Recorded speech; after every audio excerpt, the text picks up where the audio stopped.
fix your hair. In the way you do your little... I'm ready. Yes, you are. Will you please stop? Oh, you are born ready. Love Ed with Julie and MJ. Ever heard someone say, I know that I have only just met her, and yet I feel as if I have known her my entire life. we're talking about romance this week on Love Ed with Julie and MJ. Romance is actually the second to last intimacy imposter that we will identify in our Relationology series. A series where we've been sharing truth for thriving in relationships. That said, if you haven't already, click the word Relationology and you can go back and start with the first video in this series. So we talk about romance a lot on Love Ed. What is it that makes this an intimacy imposter? Well, actually, it's really more than that. Romance was actually the first thing I ever called an intimacy imposter. And when I came across that little idea, I didn't know there was going to be a bunch of them. I just thought that, well, I've come up with a cute little way of describing how romance works.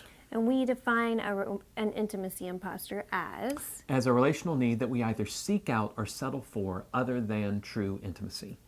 And when we do this, it keeps us from truly being known and knowing other people. Yes, and nothing could better describe how romance works.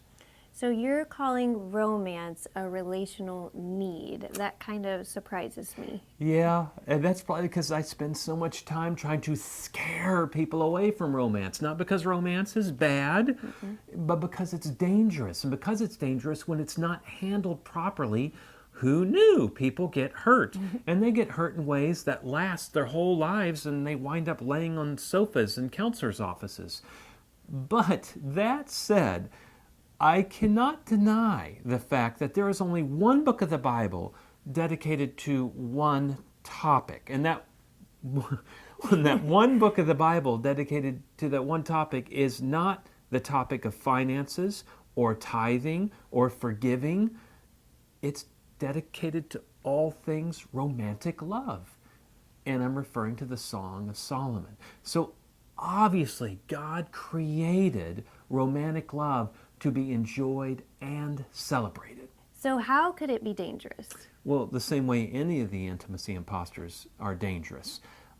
There's nothing wrong with wanting attention. We all need some bit of attention. But when I pursue attention at the expense of intimacy, I become a narcissistic attention hog. That no one wants to be around? I know this from experience. There's nothing wrong with acceptance. We all need to be accepted. But when I pursue acceptance at the expense of intimacy, I become this needy pleaser. And if you're always performing, then no one gets to know the real you. Right.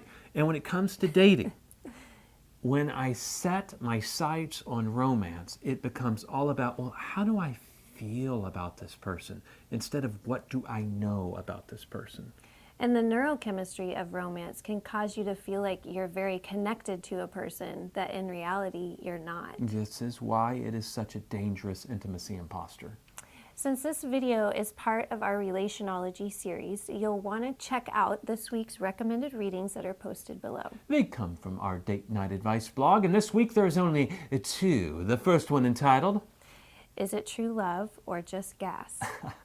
I made that up. I didn't name that. And in it I address the age-old question, is it love?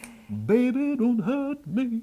And the second post is entitled, Trusting Your Feelings Only Works in Star Wars. And even then, only half the time. Or you might become Luke, who falls in love with the twin sister he never knew he had. I am very glad that was not part of our story. Yeah, why didn't he use the Force to figure that out? Well, we're going to share a little more of our story next week. So join us then on Love Ed with Julie and MJ. Love Ed with Julie and MJ.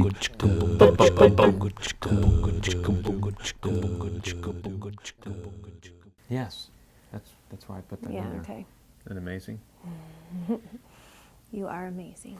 I don't like to brag, but it's difficult to restrain myself from doing so.